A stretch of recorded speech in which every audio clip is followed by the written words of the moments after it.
Guess the Star Wars movie based on the fan outrage. This is a fan newsletter announcing that it will be their last one because of how much they didn't like a Star Wars movie. Oh, no. Okay. Dear readers, it has been decided by the editors to cease publications of Against the Sith. Over the past months, it has become increasingly clear to us that we cannot continue publishing a newsletter for a movie in which we find so little to recommend. We thought we could fool ourselves, try hard to accept the film, and put out 2 more issues, but we realized we weren't having any fun. Not only has this film fractured individual fans' emotions, fandom is fractured. Judging from feedback on our last 2 issues, most people are confused and much less enthusiastic about this movie than they were about the last one. The questionnaires sent back to us had such diverse answers on all subjects listed that it proved to us that no one has any clear idea of what the film is really all about. At this point, judging from the contradictory statements from the film's creators, we're not sure they know what they're doing either. Oh my god. We know a lot of fans have accepted this movie.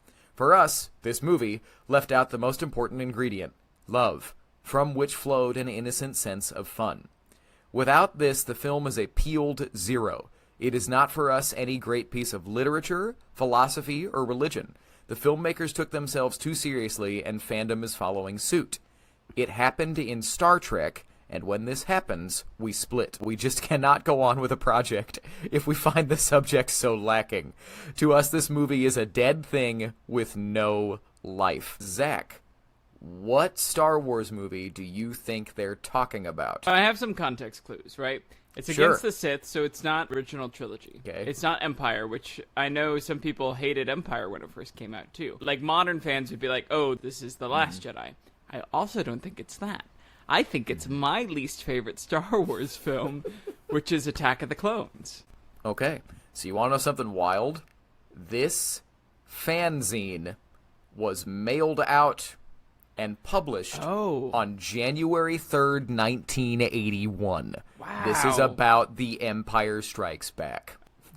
The next time you hear someone say that this movie betrayed what Star Wars is, pull up this episode of the podcast and put them through that same exercise.